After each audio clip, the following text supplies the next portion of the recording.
देव दिवाली की हार्दिक शुभकामनाएं। कार्तिक पूर्णिमा की पावन रात्रि जब स्वयं देवता काशी में दीप जलाने उतरते हैं, गंगा तट पर झिलमिलाते असंख्य दीप मानो स्वर्ग धरती पर उतर आया हो। हर दीपक कहता है, अंधकार मिटे प्रकाश फैले, घृणा मिटे प्रेम पले। आओ इस दिवाली पर हम मन के अंधकार को मिटाएं, भक्ति करुणा और प्रेम के दीप जलाएं। देव दिवाली कार्तिक पूर्णिमा आप सभी को आस्था व विश्वास एवं प्रकाश के महापर्व देव दिवाली एवं कार्तिक पूर्णिमा के पावन पर्व की हार्दिक व अनंत शुभकामनाएं। आइए जानते हैं देव दिवाली व कार्तिक पूर्णिमा की तिथि, विधि विधान एवं कथा। कार्तिक पूर्णिमा को त्रिपुरी पूर्णिमा के नाम से भी जाना जाता है। इस पूर्णिमा को त्रिपुरी पूर्णिमा की संज्ञा इसलिए दी गई है क्योंकि कार्तिक पूर्णिमा के दिन ही भगवान भोलेनाथ ने देवताओं के अनुनय विनय पर त्रिपुरासुर नामक महाभयानक असुर का अंत किया था और वे त्रिपुरारी के रूप में पूजित हुए थे। इसलिए इस दिन देवता अपनी प्रसन्नता को दर्शाने के लिए गंगा घाट पर आकर दीपक जलाते हैं। इसी कारण से इस दिन को देव दीपावली के रूप में मनाया जाता है। मान्यता यह भी है कि इस दिन पूरे दिन व्रत रखकर रात्रि में वृष दान यानी बछड़ा दान करने से शिव पद की प्राप्ति होती है। जो व्यक्ति इस दिन उपवास करके भगवान भोलेनाथ का भजन और गुणगान करता है उसे अग्निष्टोम नामक यज्ञ का फल प्राप्त होता है। इसके अलावा देव दीपावली की एक और मान्यता है कि इस दिन भगवान विष्णु चतुर्मास की निद्रा से जागते हैं और चतुर्दशी के दिन भगवान शिव और सभी देवी देवता काशी में आकर दीप जलाते। इसी कारण से काशी में इस दिन दीप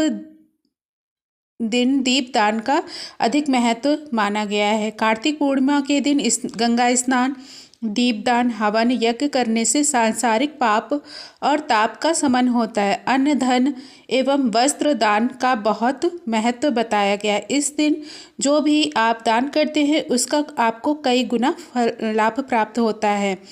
मान्यता यह भी है कि आप जो कुछ इस दिन दान करते हैं वह आपके लिए स्वर्ग में संरक्षित रहता है, जो मृत्यु लोक त्यागने के बाद स्वर्ग में आपको प्राप्त होता है। शास्त्रों में वर्णित है कि कार्तिक पूर्णिमा के दिन पवित्र नदी व सरोवर एवं धर्म स्थान में जैसे गंगा, यमुना, गोदावरी, नर्मदा, गंडक, कुरुक्षेत्र, अयोध्या, काशी में स्नान करने से विशेष पुण्य की प्राप्ति होती है। महर्षि अंगिरा ने स्नान के प्रसंग में लिखा है कि यदि स्नान में कुशा और दान करते समय हाथ में जल व तप करते समय संख्या का संकल्प नहीं किया जाए तो कर्म फल की प्राप्ति नहीं होती। कार्तिक पूर्णिमा का दिन सिख संप्रदाय के लोगों के लिए भी काफ़ी महत्वपूर्ण है क्योंकि इस दिन सिख संप्रदाय के संस्थापक गुरु नानक देव का जन्म हुआ था। सिख संप्रदाय को मानने वाले सुबह स्नान कर गुरुद्वारे में जाकर गुरुवाणी सुनते हैं और नानक जी के बताए रास्ते पर चलने की सौगंध लेते हैं। पौराणिक कथा के अनुसार तारकासुर नाम का एक राक्षस था। उसके 3 पुत्र थे, तारकच्छ, कमलाच्छ और विघ्नुमाली। भगवान शिव के बड़े पुत्र कार्तिक के तारकासुर का वध किया। अपने पिता की हत्या की खबर सुनते तीनों पुत्र बहुत दुखी हुए। तीनों ने मिलकर ब्रह्मा जी से वरदान मांगने के लिए घोर तपस्या की। ब्रह्मा जी तीनों की तपस्या से प्रसन्न हुए और बोले, मांगो, क्या वरदान मांगना चाहते।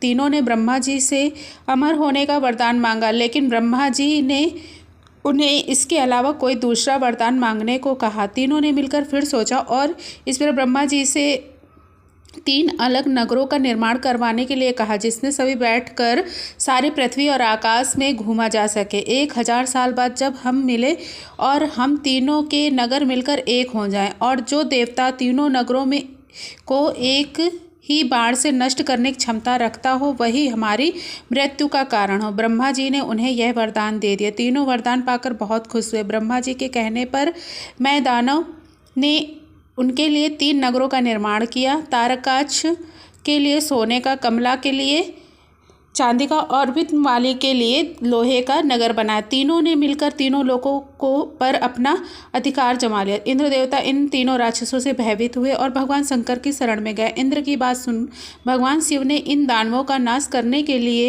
एक दिव्य रथ का निर्माण किया। इस दिव्य रथ की हर एक चीज देवताओं से बनी चंद्रमा और सूर्य से पहिए बने। इंद्र, वरुण, यम और कुबेर रथ के चाल घोड़े बने। हिमालय धनुष बने और शेषनाग प्रत्यंचा बने। भगवान शिव खुद बाण बने और बाण की नोक बने अग्निदेव। इस दिव्य रथ पर सवार हुए खुद भगवान शिव भगवानों से बने इस रथ और तीनों भाइयों के बीच भयंकर युद्ध हुआ। जैसे ही ये तीनों रथ एक सीध में आए, भगवान शिव ने बाण छोड़कर तीनों का नाश कर दिया। इसी वध के बाद भगवान शिव को त्रिपुरारी कहा जाने लगा। यह वध कार्तिक मास की पूर्णिमा को हुआ, इसलिए इस दिन को त्रिपुरी पूर्णिमा के नाम से भी जाने जाना लगा।